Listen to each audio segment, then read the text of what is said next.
नमस्कार। कर्मयोगियों की कर्म गाथा में आप सबका स्वागत है। आज के व्यक्तित्व हैं श्री अमित शर्मा जी, जो कि आईटी प्रोफेशनल हैं, सक्सेसफुल बिजनेसमैन हैं, इंजीनियरिंग की उन्होंने पढ़ाई की है। उनका जन्म कश्मीर की वादियों में हुआ, परंतु कश्मीरी पंडित होने के कारण उन्होंने विस्थापन की पीड़ा को सहा। इतना सब होने के बावजूद भी उन्होंने कभी अपने जीवन में हार नहीं मानी। हम उन्हीं के मुख से जानते हैं कि उनकी जीवन गाथा कैसी रही। नमस्ते अमित भाई, आपका बहुत बहुत स्वागत है। नमस्ते सुचिता जी, बहुत बहुत धन्यवाद, आभार आपका, आपकी चैनल का और आपके सुनने वालों का। Thank you very much. उनके प्रारंभिक जीवन से शुरू करके हमें थोड़ा सा अपने बारे में बताएं। संक्षिप्त में कहा जाए सुचिता जी, जीवन बहुत ही कभी कभी कहते हैं ना कि जैसे क्रेस्ट्स एंड ट्रैप्स बोलते हैं लाइफ में, उतार चढ़ाव जिसे हम कहते हैं। जी। कई सारे उतार चढ़ाव देखे हैं। बचपन तो कश्मीर में बीता, वहीं पर जन्म हुआ और वहीं पर 10वीं कक्षा तक, मतलब 9वीं कक्षा तक वहीं पर पले बढ़े। और उसके बाद चूंकि वहाँ पर माहौल अच्छा नहीं था, तो कुछ डिस्टरबेंस की वजह से फैमिली को मूव करना पड़ा वहाँ से। अराउंड 1989, 89-90 की बात है ये। तो उसके बाद चूंकि एकदम घर परिवार छोड़कर मेरे जो पिताजी, मेरी माताश्री को सब मतलब शुरुआत से शुरू करना पड़ा, ऐसे कह सकते हैं, क्योंकि काफ़ी घर-बार छोड़ना और वहाँ से ऐसे हालात में आना, तो बच्चों को पालना, उनको शिक्षा देना और उनको इस लायक बनाना कि वो कुछ अपने पैरों पर खड़े हो जाएँ, तो ये बहुत ही बड़ी चैलेंज रही थी जी। माँ-बाप के लिए। तो वो एक बहुत ही रफ़ फ़ेज़ था लाइफ़ का। फिर इंजीनियरिंग करी महाराष्ट्र में, उसके बाद दिल्ली में आकर एमबीए किया और उसके बाद लगे व्यवसाय में। चलिए। और यहाँ फिर अमेरिका आए हैं, मान लीजिए 2006 के आसपास यहाँ आना हुआ और तब से यहीं के हो गए। फिर समझ सकते हैं हम जो कश्मीरी पंडितों ने भोगा है, पर उसके बाद में भी आप हाँ जी। के चेहरे पे मुस्कान है, आप खड़े हो पाए हैं वापस से। तो इसके पीछे क्या राज रहा? क्या पावर थी जिसने टूटने नहीं दिया परिवार को? मेरे ख्याल से एक ही पावर थी, वो थी शिक्षा। जो मेरे अ, माताश्री, मेरे पिताजी ने बचपन से ही देने की पूरी पूरी कोशिश की, और जिसे कहते हैं शिक्षा इन द राइट स्पिरिट, और दोस्तों की मदद से और गुरुजनों की मदद से एक एक अवेयरनेस सी रही जीवन में, तो जिसकी वजह से अ, आपने जैसे कहा कि मुस्कान रहती है, हुँ, कोशिश करते हैं कि मुस्कान हमेशा बनी रहे। बिल्कुल बनी ही रहेगी। और अमित भाई, आपने कहा कि आपने इंजीनियरिंग की पढ़ाई की और उसके बाद में हाँ जी। बिज़नेस में आ गए। उस बीच में आपने सुरों को भी साधना सीखा। तो उस जर्नी के बारे में हुँ। भी हमें थोड़ा-सा अवगत कराएँ। हाँ, बिल्कुल, एक्चुअली बड़ी इंटरेस्टिंग जर्नी रही म्यूज़िक में मेरी। बचपन से ही गाने का बहुत शौक था। मतलब दीवानगी कहिए आप एक तरह से। उस समय मेरी फॉर्मल ट्रेनिंग तो हुई नहीं थी म्यूज़िक में, लेकिन गाने का बस गाता रहता था उधर। वो गाते-गाते, गाते-गाते काफ़ी कुछ सीख लिया गुरुजनों से, और लेजेंडरी आर्टिस्ट्स जैसे रफ़ी साहब, किशोर कुमार, या मतलब शुरुआत में तो ऐसा ही था, क्लासिकल में ज़्यादा बोध नहीं था क्लासिकल का, लेकिन गाने की कोशिश ज़रूर करते थे। फिर क्या हुआ कि जब इंजीनियरिंग के टाइम मुझे मौका मिला स्टेज पे गाने का। इनफैक्ट उससे पहले मुझे स्कूल में मिला था, that was my first solo performance, लेकिन चूँकि उसके बाद फिर कश्मीर से निकलना हुआ, तो उसमें मैं ज़्यादा परस्यू नहीं कर पाया। फिर इंजीनियरिंग के दौरान मुझे गाने का मौका मिला स्टेज पे, और वहाँ पर एक गुरुजन थे, वो नेहरू कला एकेडमी से आए थे, और उन्होंने मेरा प्रोग्राम देखा। तो उन्होंने फिर शो के बाद मुझे कांटेक्ट किया, बोला कि ऐसा आप ज़रूर शास्त्रीय संगीत का ज्ञान लीजिए, आपके लिए बहुत ही अच्छा रहेगा। आप तो उन्होंने एडवाइस दी मुझे, और फिर उन्हीं से मैंने करीबन 1 डेढ़ साल म्यूज़िक सीखा वहाँ नेहरू कला एकेडमी में। और फिर इंजीनियरिंग के बाद जब मैं दिल्ली आया, वहाँ पर अ, थोड़ी और फॉर्मल ट्रेनिंग ली, और त्रिवेणी कला संगम में जाया करता था वहाँ दिल्ली में। तो वहाँ से म्यूज़िक की कुछ तालीम ली, क्योंकि फिर नौकरी नौकरी थी, जॉब था, उसके सिलसिले में बाहर आना पड़ा, काफ़ी ट्रैवल करना पड़ा। और फिर अल्टीमेटली यूएस में जब मैं आया, तो यहाँ पर मैं श्रीमती उषा नारंग जी हैं, कोलंबस ओहायो में। उन्हीं उन्हीं की ब्लेसिंग्स के अंडर, उन्हीं की गाइडेंस में मैंने कुछ और म्यूज़िक सीखा। और उसके बाद उसी वो जो पैशन ऑलरेडी था, उसी को बिल्डअप करते रहे, उसी को निखारने की कोशिश की, और अवसर मिलते गए। जी, तो सरस्वती माँ की कंठ पे कृपा सदैव से रही है। तो मैं चाहूंगी आप हमारे दर्शकों के साथ अपनी आवाज में कुछ शेयर करें, ताकि उन्हें भी पता लगे कि हमारे बीच में ऐसी शख्सियत हैं जो इतना अच्छा मधुर गा पाते हैं। आम्य पन सदरस नावि छस लमान, कत बोझ दइम्योन मित दीतार, कत बोझ दइम्योन मित दीतार।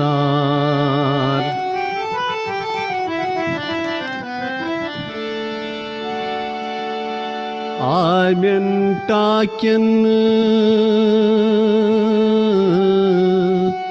आम्यन टाक्यन पोइंजन शहमान, दिल छुम ब्रमान,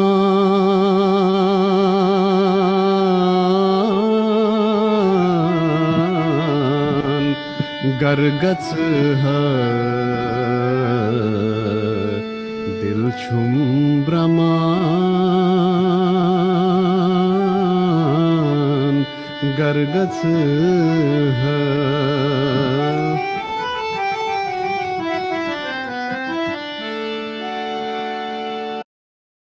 बहुत सुंदर, बहुत सुंदर।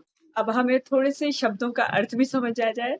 सुरों को तो हमने समझ लिया, बहुत अच्छे थे। मीनिंग क्या था इसका, अगर आप ये भी साझा करेंगे तो और इंटरेस्टिंग लगेगा।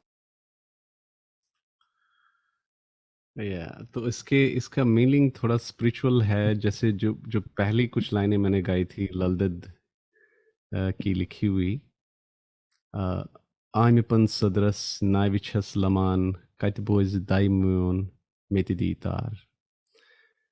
तो ये जीवन जो है, ये एक कच्चे धागे की तरह है। हम इस धागे को एक एंड से, मान लीजिए कश्ती जो है, जीवन की कश्ती, हमारी जीवन की कश्ती एक कच्चे धागे के साथ जुड़ी हुई है, और हम उस कच्चे धागे की मदद से, उसकी सहायता से हम इस कश्ती को बहुत इस कश्ती को ड्राइव करते हैं, इसको मैन्योर करते हैं। ल- लेकिन ये धागा तो कच्चा ही है ना। इस कच्चे धागे को समझने की जरूरत है।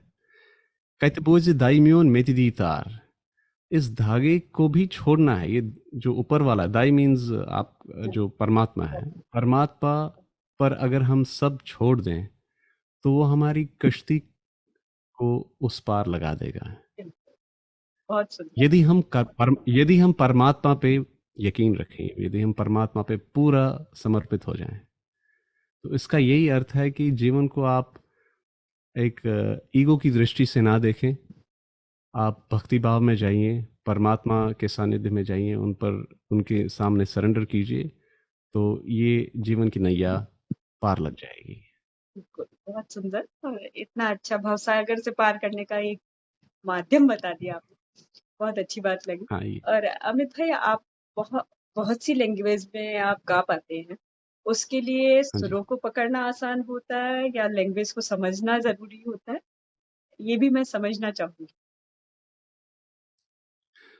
देख लीजिए, मेरे अनुभव के अनुसार ये जो सुर है, सुर जो है वो एक गाने की आत्मा है। जी, सुर तो आपको रखना ही है, जब आप गाएं म्यूजिक में सुर एक it's the soul of the song.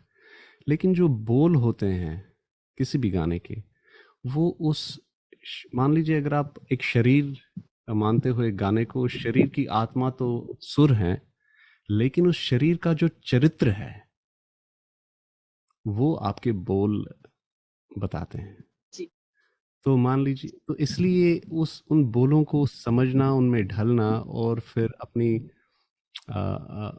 अंतरात्मा से उनको फील करना, तभी आप उस संगीत में जस्टिफाई कर सकते हैं। मतलब मेरा तो ये मानना है कि लैंग्वेज इज वेरी इंपॉर्टेंट।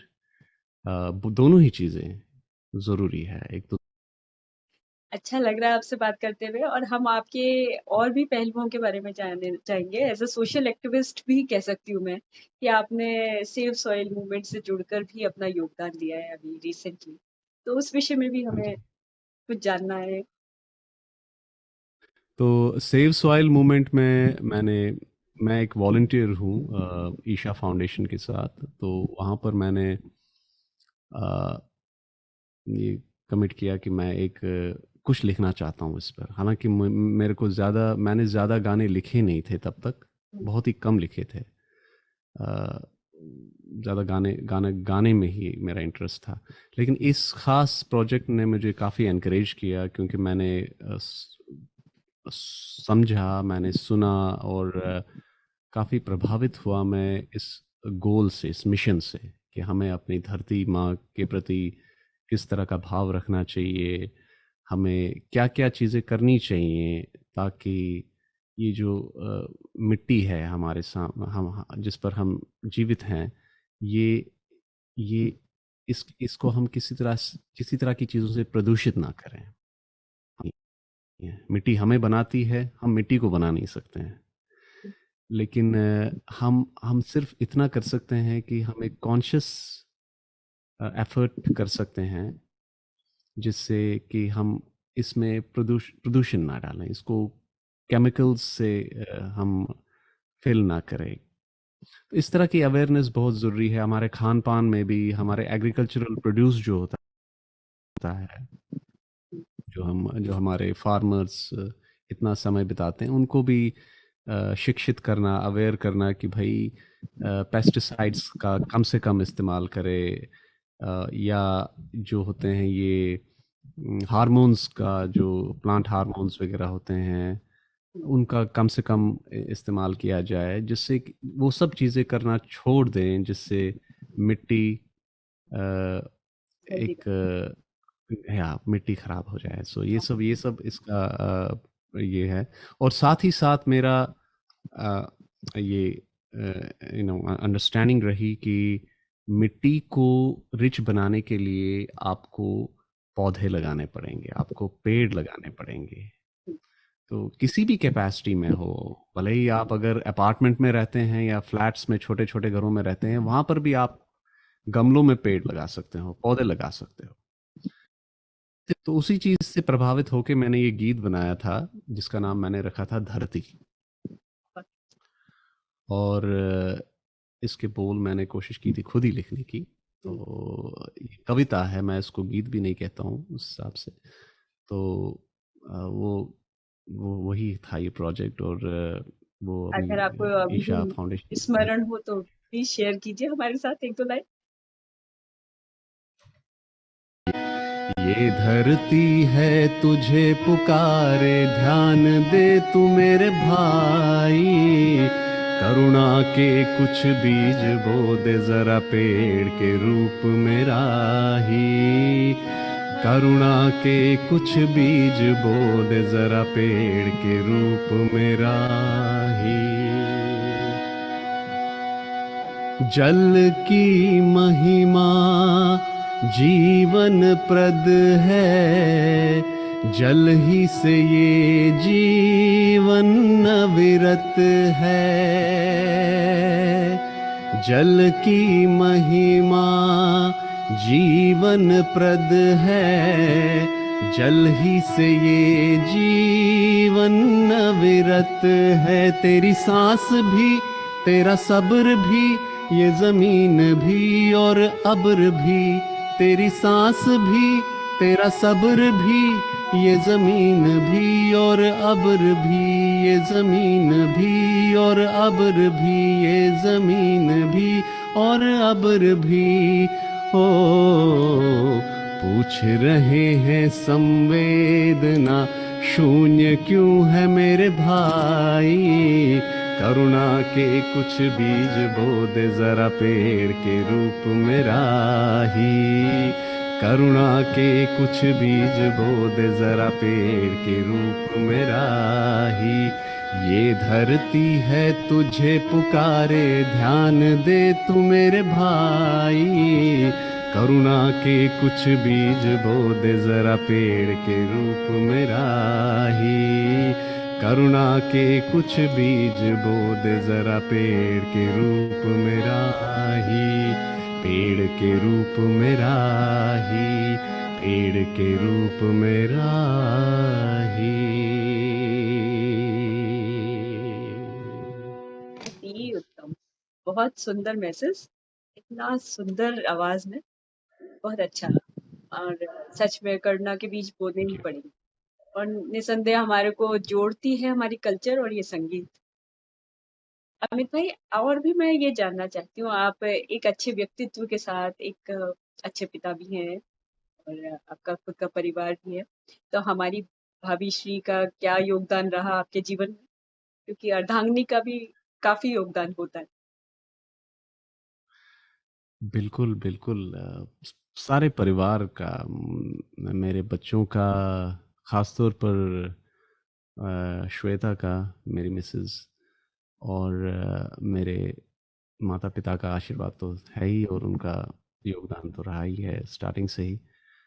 तो मैं तो कहता हूँ कि अ, ये जीवन एक, मान लीजिए एक व्हीकल है, और व्हीकल का फ्यूल जो है, जो गैसोलीन है, वो आपका परिवार है। तो तो जब तक वो गैसोलीन है, उससे एक ऊर्जा मिलती है। जब तक वो एनकरेजमेंट है, वो लगता है कि अगर आप कुछ करते हैं किसी पर्पस के लिए करते हैं। और स्पेशली मैं ये कहूँगा कि मेरी मिसेस ने काफ़ी कोऑपरेट किया right from the beginning, in the sense कि बच्चों को पालना। मेरा तो अटेंशन मोस्टली एक तो अपने काम के साथ, और जब काम पे नहीं होता हूँ तो म्यूज़िक पे होता हूँ। तो मेरे दो संसार बने हैं। लेकिन घर को संभालना, बाकी सब कमिटमेंट्स पूरी करना, बच्चों के प्रति, बड़ों के प्रति, समाज के प्रति, मैं तो कहता हूँ इसमें मेरी मिसेस का प्रमुखता से योगदान रहा है, और उन्हीं की वजह से ये जो है जीवन की गाड़ी आगे बढ़ रही है। बिल्कुल, बहुत अच्छी लाइफ पार्टनर आपको मिल गई है। आप अब क्या कहूँ, स्वदेश से दूर हैं इस वक्त और मिट्टी से इतने जुड़े हुए हैं, मिट्टी पे, धरती पे आपने सॉन्ग लिख दिया। तो मैं इस विषय में जानना सभी से चाहती हूँ कि जब हम अपनी मातृभूमि से दूर होते हैं तो हमें कैसी जी, फील आती है, क्या लगाव खिंचाव बढ़ता है इस विषय में? क्या हमारा देश में जो हम प्रयत्नशील हैं कुछ अच्छा करने के लिए, उसकी क्या करना चाहिए, हमें कैसा होना चाहिए देश? देख लीजिए, मैं एक अपने आप को बड़ा ही खुशकिस्मत समझता हूँ कि मुझे दुनिया, किसी लिमिटेड कैपेसिटी में मुझे दुनिया घूमने का अवसर मिला। जी। भले ही मेरे काम के ज़रिए से या कोई और अपॉर्चुनिटी मिली, क्योंकि कई बार ऐसा होता है कि जब आप अ, बहुत ही करीब होते हो किसी भी वैल्यू के, आपको उस वैल्यू की वैल्यू समझ नहीं आती है। जी। आप मेरी बात समझ रहे हैं? तो ऐसा ही कई बार होता है कि जब आप दूर जाते हो तो तब आपको एक एहसास होता है कि आपने क्या खोया या आपके पास क्या था। आपको एक अपॉर्चुनिटी मिलती है to reflect upon what all you have, you know, back there, you know. So जब मैं इंडिया में थे तो नेचुरली एक यूथ का टाइम था, यंग थे काफ़ी, और अपने करियर को बिल्डअप करने में काफ़ी समय निकला। लेकिन फिर जब बाहर निकले तो फिर देखा कि भाई, अपना देश, अपनी संस्कृति, अपनी भाषा, और जो हमारा वैल्यू है हमारे समाज में, बड़ों के प्रति आदर हो या छोटों को शिक्षा देना, या अ, जो हमारे समाज में महिलाओं के प्रति रिस्पेक्ट करना हमारे कल्चर में, तो ये मुझे मुझे लगा कि ये बहुत ही अनमोल वैल्यूज हैं हमारे कल्चर में। और जब हम कई बार होते हैं देश में, कई बार हम उस ढांचे में इतने व्यस्त रहते हैं कि हमें एहसास नहीं होता कि हमारे पास क्या है। तो वो मुझे लगता है कि उस हिसाब से काफ़ी, और मैं उससे प्रभावित रहा, और मैं इन इवन आज की डेट में भी हमारे घर में मैं मेरी बिल्कुल यही कोशिश रहती है कि मेरे बच्चे इस कल्चर के साथ जुड़े रहें, और और वो सीख रहे हैं, वो क्लासिकल डांस सीख रहे हैं, क्लासिकल म्यूज़िक के साथ भी उनको मैं एसोसिएट रखने की कोशिश करता हूँ, मतलब उनको मौका देता हूँ। चूँकि अब यहाँ पर स्कूल का एनवायरनमेंट ऐसा होता है, आगे पीछे जो पीयर्स होते हैं उनकी वजह से आपको काफ़ी मेहनत करनी पड़ती है consciously to inculcate these values into your, into your children. And ये सब मैं बड़ी कॉन्शियसली कोशिश करता हूँ, और मैं बहुत ही समझता हूँ ये बहुत ज़रूरी है to stay connected to your culture. भारतीयों के लिए सही कहा जाता है कि वो एक पुष्प के समान है, जहां भी जाएंगे अपनी महक को दूर तक पहुंचाएंगे। हाँ जी, बिल्कुल बिल्कुल, absolutely. Thank you so much for being with us, और बहुत सुंदर लगा आपसे मिलके। हम मिलते रहेंगे। अमित भाई, प्रणाम। बिल्कुल, थैंक यू सुचिता जी, फिर से बहुत बहुत धन्यवाद आपका कि आपने मौका दिया आपसे बातचीत करने का और आपके श्रोताओं तक पहुंचने का। Thank you very much. Thank you.